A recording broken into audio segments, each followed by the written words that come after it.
Chers amis, j'aimerais partager avec vous aujourd'hui une idée sublime que j'ai lue au nom de la fille du Khatam Sofer. Pas moins que la fille du Khatam Sofer. Elle a posé la question suivante.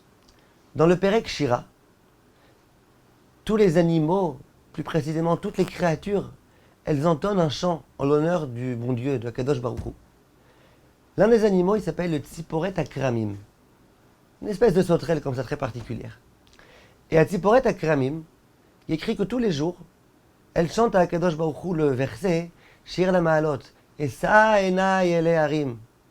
Je lève mes yeux vers les montagnes. Mais Aïn yavo Ezri. D'où mon aide va-t-elle provenir? Et à la suite du passouk, bien évidemment, Ezri me'im Hashem, mon aide va provenir de la part d'Akadosh Baruch Hu. Demande la fille du Khatam Sofer, je ne comprends pas ce qui se passe ici. Quel rapport entre Tziporet Akramim et ce verset? Pourquoi n'aurait-elle pas pu dire peut-être un autre verset? Pourquoi les montagnes? Pourquoi Me'in yavo Ezri? Quel rapport? Dit la fille du Khatam Sofer quelque chose de très joli. Il y a écrit dans la Gemara de Masechet Shabbat, d'Av Tzadik, qu'une personne qui cherche une ségoula, une potion magique, pour pouvoir devenir Talmid Chacham, érudit en Torah, pour pouvoir bien retenir l'étude, pour pouvoir bien comprendre et intégrer l'étude, eh bien il y a une ségoula. C'est quoi la ségoula? Il faut prendre cette fameuse Tziporet Akramim, cet animal-là écrit là-bas dans la Gemara, prendre un petit peu de son sang, étaler son sang sur le front, et ça permet d'acquérir la connaissance de la Torah. Maintenant, attention, le PLES nous dit de façon explicite, tous les types de ségoulottes complètement ahurissantes qu'on entend ici et là, c'est pas forcé que ce soit des vraies ségoulottes, parfois c'est des bêtises, parfois c'est de la superstition, c'est rien du tout. Mais quand il y a une ségoula qui est écrite dans la Gemara, alors il faut lire cette ségoula et accepter cette ségoula avec toute la dose de confiance et de sérieux requis. C'est la Gemara qui dit cette ségoula, c'est pas n'importe quoi. Donc en tous les cas, pour pouvoir bien connaître la Torah, il faut prendre cette Tziporet Akramim, prendre son sang et la mettre sur le front.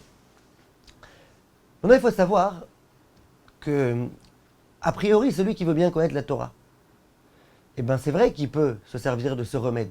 Mais a priori, il y aurait peut-être un autre remède. Lequel? Il y a écrit dans la Gemara, dans Masechet Chagiga d'Aftet, Eno dome misheshone pirko mea peamim, le misheshone pirko mea ve'echad.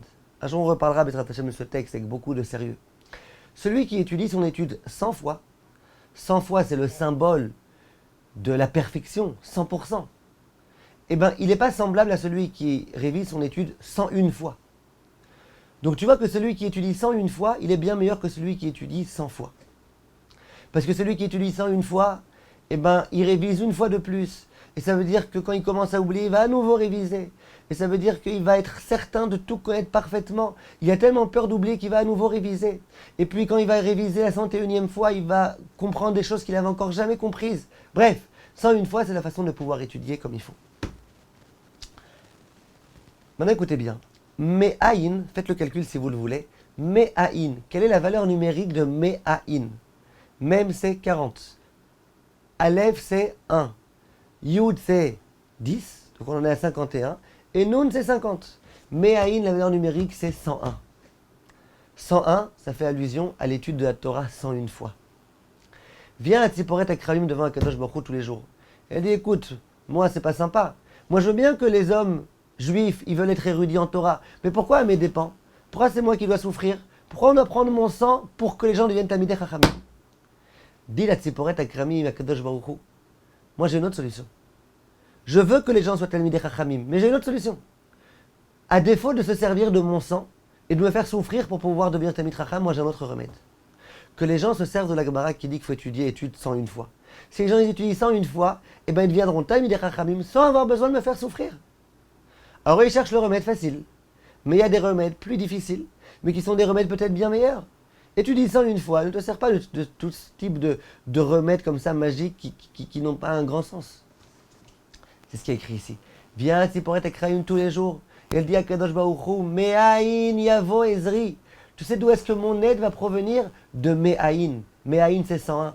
Mon aide, d'où est-ce qu'elle va provenir?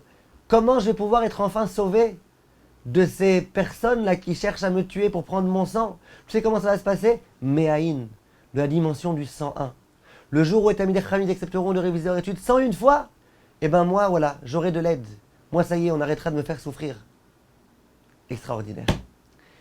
Et la vérité, c'est que c'est pas une invention, ce Me'aïn. Tosfot Rid, qui font partie des Rishonim, dans ma Sechet Chagiga, ils disent d'où est-ce que ça sort ce 101 fois là? Dont on tire que c'est bien étudier 101 fois son étude, c'est pas exagéré par hasard. Il passe écrit dans le Passouk. Vea Chochma, Me'aïn Timatse. La Chochma, c'est Me'aïn qu'on la trouve. Et c'est quoi Me'aïn dit Tosfot Rid, à nouveau des Rishonim? C'est pas un conférencier aujourd'hui qui a envie de raconter des choses rigolotes. Tosfot Rid des Rishonim, il explique ce qu'il y a écrit Me'aïn et que Me'aïn c'est la Gimatria 201. Alors Vea Chochma, Me'aïn Timatse. La Chochma, on la trouve chez qui? Chez ceux qui sont Me'aïn, chez ceux qui révisent 101 fois. Donc on voit de là, mes chers amis, que pour pouvoir, Be'ezrat Hashem, devenir Talmidei Chachamim, il n'y a pas tellement d'autres solutions, surtout qu'aujourd'hui on ne sait plus très bien c'est qui cette Tziporet Akramim. Il n'y a pas tellement d'autres solutions que réviser, et réviser, et réviser. Vous sentez que Baruch Hashem, vous connaissez déjà? Eh bien révisez encore. Et puis dans un prochain cours, on expliquera pourquoi c'est tellement important de réviser. En quoi le fait de réviser, ça montre qu'on est un vrai serviteur de Akadosh Baruch Hu. On continue la prochaine fois, Be'ezrat Hashem. Merci de votre attention.